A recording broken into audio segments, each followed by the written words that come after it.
Hello, everyone. I'm so happy to be with you. My name is Stephen Gong, and I'm the Executive Director of CAAM.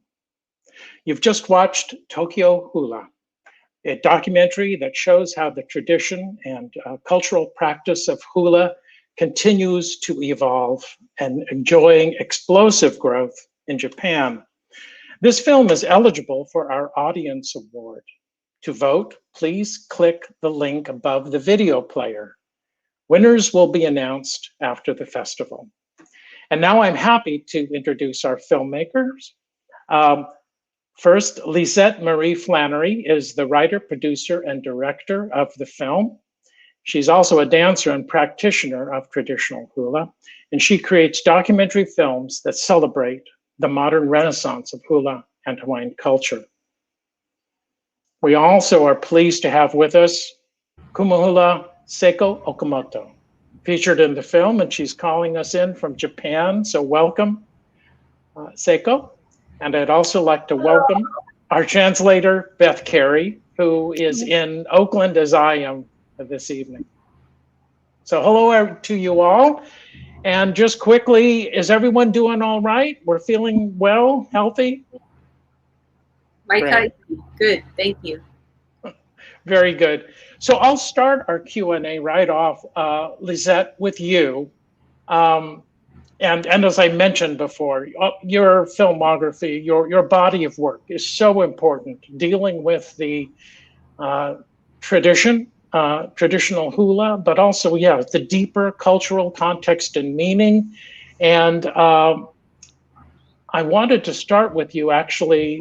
I have read that this is the third of a trilogy. And this journey for you has been, gosh, almost 20 years, maybe total. Why stop at 3 though? You know, how about a septology or something like that? No, I guess I do want to ask the natural one. What comes first for you? What was if you could tell us, what was that moment of deep inspiration when you sort of said that this is something that I want to throw myself into wholly to explain and make films about? Aloha mai kako, everyone. Thank you so much for having me, Cam. I love you guys so much for supporting my work through all the many, many years, through the trilogy, from One Voice, even from my first student film out of NYU Film School. You guys have been really awesome in sharing my work. I think, initially, the thing that sort of sparked my interest in making a film about hula was that I myself was so annoyed by all the stereotypes and misconceptions surrounding hula and Hawaiian culture because of mainstream media, because of old Hollywood films. And I got really tired of kind of explaining myself over and over and over again to really smart people who just had some really bad ideas about hula and Hawaiian culture. So the first film in the trilogy was actually about hula on the continent, and how hula has kind of remained a way for communities of Hawaiians who have moved away from Hawaii because it's so expensive to live here, to remain connected to culture and community. And that focus on hula in Southern California and also the Bay Area, in particular San Francisco and Oakland, was hugely important for me because I was born and raised on the continent, and hula was a way for me to kind of connect back. So that kind of evolution from one film into the other was sort of natural. It felt very organic. At first I was kind of fired up by stereotypes and misconceptions and wanting to just show people how layered and deep hula actually is. It's not just coconut bras and grass skirts. It's not what you see in the movies. But from there, from showing that first film, American Aloha Hula Beyond Hawaii, that sort of sparked the idea for the second film, which was, people were shocked to see men dancing hula. And I actually thought Tokyo Hulu would be the second film in the trilogy because I was really sort of very early on curious about how hula was being translated in Japan, and I knew that it was super popular in Japan, but I couldn't find the funding for that film. So Nakamale, the Men of Hula, became the second film in the trilogy, and I followed Kumu Hula Robert Casimiro and an all-male halal here in Hawaii. And while I was sort of finishing that film, I ended up going on this tour of Japan called the Pan-Pacific Hula Exhibition with Kumu Robert and Kumu Pachikuakane, who was in the first film American Aloha. And that was really how I met Seiko. If you remember Seiko way back in 2009, one of our conversations took place back then when I was actually sharing the film in Japan. And I had seen people dance hula from Japan, and I thought it was technically perfect. I couldn't quite put my finger on what was different about it, and I wanted to explore that a lot more with the final film in the trilogy. Thank you very much, Lisette. We're having a particular moment here on the mainland, and I wonder what, Seiko, one of the things I wonder how much this is being reflected even in Japan, or how much you're hearing about this. But in the midst of this pandemic, the United States is also undergoing a deep reckoning about race and the marginalization of Black and Indigenous and people of colors, our histories and our place in society. And it strikes deeply in this film that many of the ways in which mainstream culture has sort of appropriated or obliterated culture has become so relevant, once again. And so the film is a wonderful commentary. And what struck me is that it's so generous, because it seems to me that much of the criticism of other cultures, adopting and moving into a deep traditional practice, there's often a lot of conflict. And Lisette, in your film, you do speak to it, but I think you end up on the side, and Seiko is a perfect example of this, that it really honors and respects sort of the deep humanity that can embrace even a very specific cultural tradition. Are you finding new meaning in the moment we're in and in the evolution of the cultural practice? This is for you, Lisette, maybe first. I'm sorry if that didn't make sense. I could try to simplify the question. Well, I mean, I think that one of the reasons that drew me to kind of want to spend time with Seiko and her halal was because of the deep respect that she had for hula and Hawaiian culture, and her connection to Kumu Hula Aloha Deliri, who is one of our most revered and beloved figures here in Hawaii, who had been teaching Seiko for over 20 years before she unikied, actually during the process of this film. And it was very important to me to show that there could be this level of commitment and a real testament to the respect that you can have while practicing another culture, even if you're from someplace else. So Seiko was, I think what drew me initially, Seiko, and I don't know if you know this, is I heard you chanting at the King Kamehameha hula competition. And I said, wow, this is the first time I've actually heard someone from Japan that could oli or chant in a way that felt very familiar to me and not so foreign. So yeah, that was a huge reason why I wanted to play part of the film. Thank you, Lisette. Yeah, Seiko, let's turn to you now. You're the lead. You're one of the key figures in the film, and I think the emotional height of the film, in a sense, is the ceremony where your stature as a Kumu Hulu is passed on to you, and it's deeply moving. And I wonder for you what those early years were like. This was pre-Zoom, so for you, did you end up spending a lot of time in Hawaii? And what did who were you able to learn from in Japan? 最初は私が高校生の時にハワイに留学した時に初めてフラと出会って、その時は全然深い意味とかそういうものは知らなくって、リクリエーショナルの一つとしてフラを、学びました。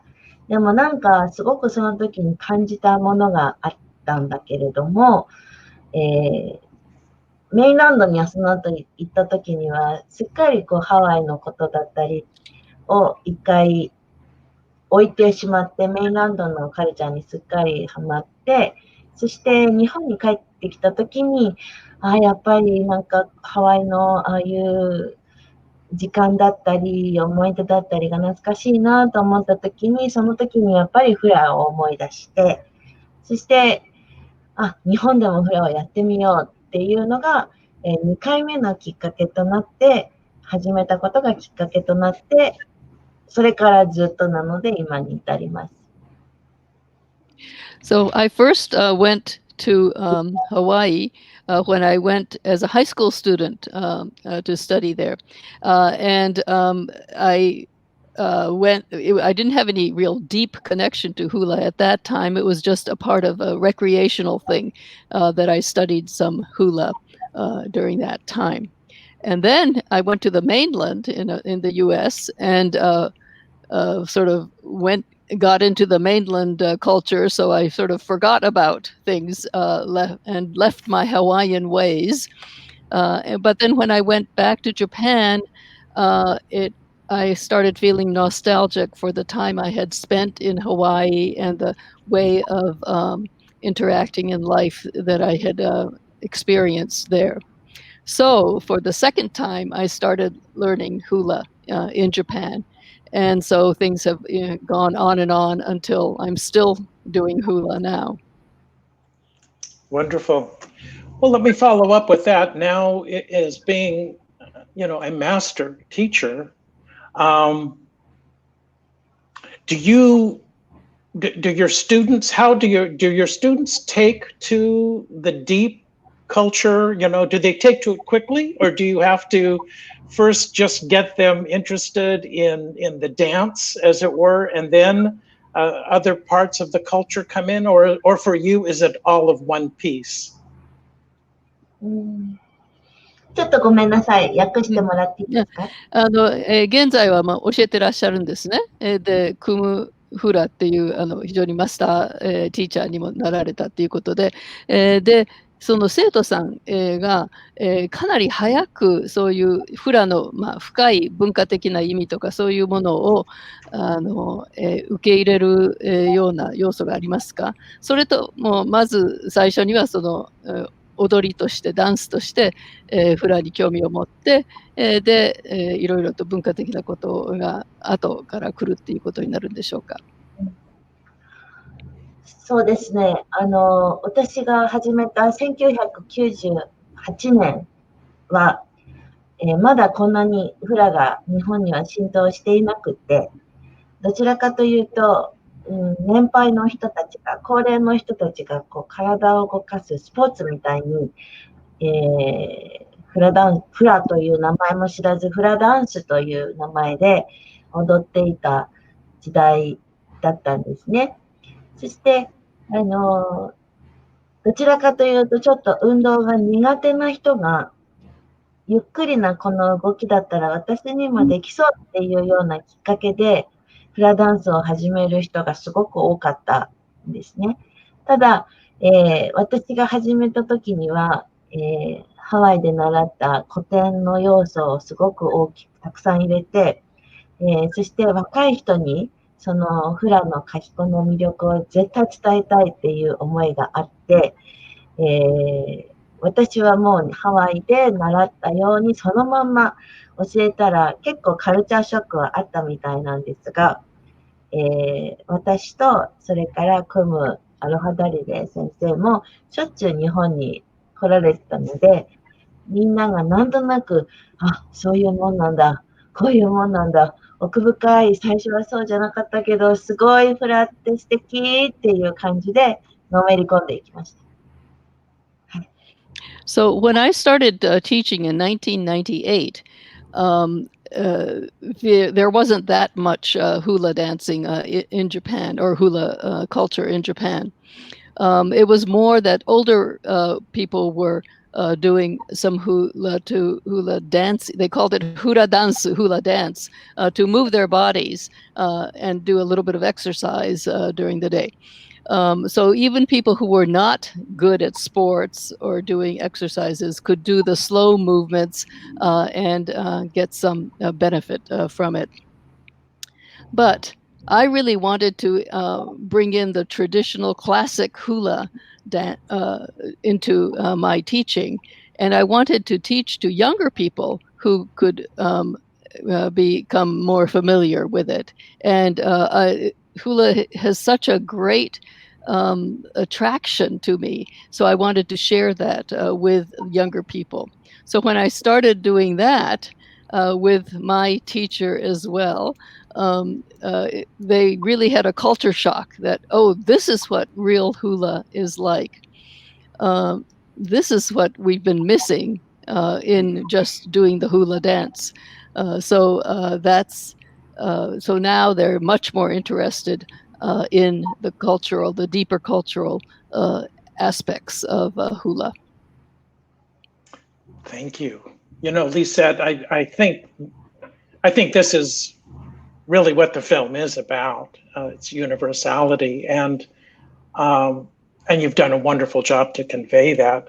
I'm wondering now, you know, with the experience, with a little bit more time passing, if you have further thoughts and reflections on sort of why Japan, what's the cultural connectivity, you know, between Japan and Hawaii that make it such an amazing place for this explosion of interest.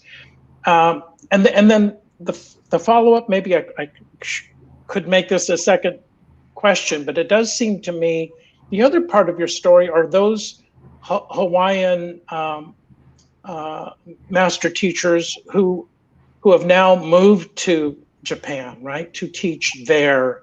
And that has, you know, to do with the survival of the form, but it also starts to mean it's further evolution in a way. And I wonder if you've got some other reflections about Japan or why you selected Japan. Yeah, I mean, historically there have been like really strong connections between Hawaii and Japan, right? King Kalakaua on his world tour around the world stopped at Yokohama Bay and they played Aloha Oe for him when he arrived in Japan. So there has been a long relationship between Hawaii and the Japanese. Even, I think King Kalakaua envisioned this kind of empire where they would unite with Japan and become a stronghold in the Pacific by marrying Princess Kaualena and one of the emperor's sons, which didn't happen. But, you know, there was a lot of respect, I think, always between the two island nations. And, you know, certainly I feel like there's a large population of Japanese people who have moved to Hawaii to work in the plantations. And so we have a large population of people who have immigrated from Japan. And it's, to me, it's interesting because, you know, now I think today the way you see it is through tourism, right? We see a lot of tourists from Japan. That's always been a big part of life here in contemporary Hawaii.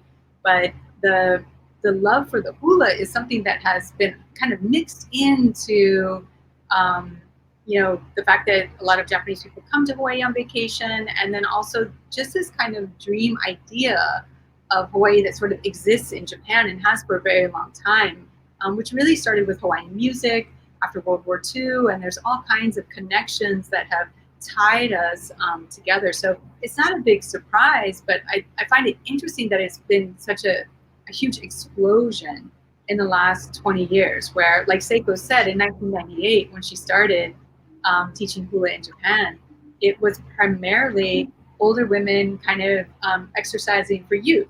And now it's become just massive, where we've got, you know, an estimate of maybe 1 to 2 million people dancing hula in Japan. That's huge. That's bigger than the entire population of Hawaii. And a lot of our musicians, our practitioners are going to Japan because they can actually, you know, make a living there, which is very hard to do it because teaching hula here in Hawaii. So that has been sort of an interesting part of the story that has sort of happened in the more recent past. I find it interesting, like if I go to Tokyo and I'm working on this film, I can bump into people that I know at a restaurant, or, I mean, not right now because, pandemic, but, typically when we were kind of going back and forth, there was this, constant kind of connection to Japan. And the Kumu who have moved to Japan or established dual residency, in the case of Lopaka and Kumu Sunnyden, they have, a halau in Japan that is a satellite halau of their halau here in Hawaii. That is something that, 20 years ago wouldn't really have been possible. But because of the interest, because of the demand, and because of the, I think, sincere dedication of a lot of these Japanese students to learn hula, they are curious about learning more about the language, learning more about Hawaiian culture, learning more about everything Hawaiian culture as it relates to hula, has really kind of exploded. So that's where we're at today. Thank you. Well, sadly, we're nearly out of time, but I have two quick questions, one for each of you. Let me start, actually, Lisette, with you.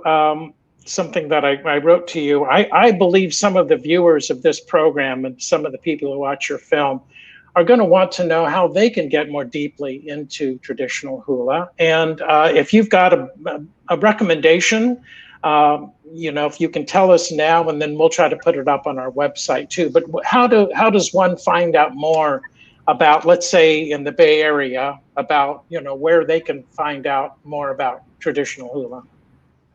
Right. Well, my Kumu, Patrick Mukuokane, is based in San Francisco. So definitely big shout out to him. He's going to kill me probably for saying he's an amazing Kumu, and you should look him up and see if you can get into his beginner hula class. But there's so many amazing teachers in the Bay Area. You guys are super lucky. I feel like, San Francisco is like a second Hawaii in so many different ways. Kumu Markeli Ho'omalu in Oakland with AHA. There is a great resource on mele.com. And mele.com, you can look up hula halau around the world.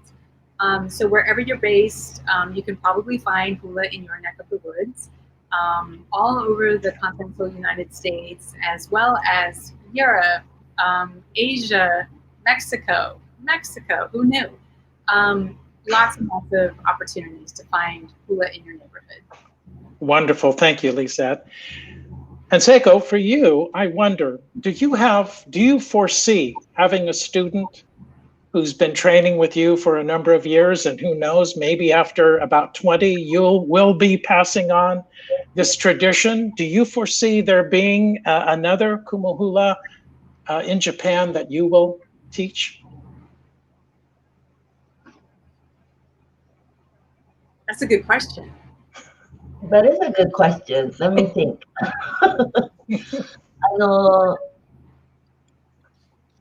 私の世代はまだインターネットが普及してない時代で、もう自分でハワイに行っていろんなものを感じて、それを吸収して日本に持って帰るっていう時代だったんですね。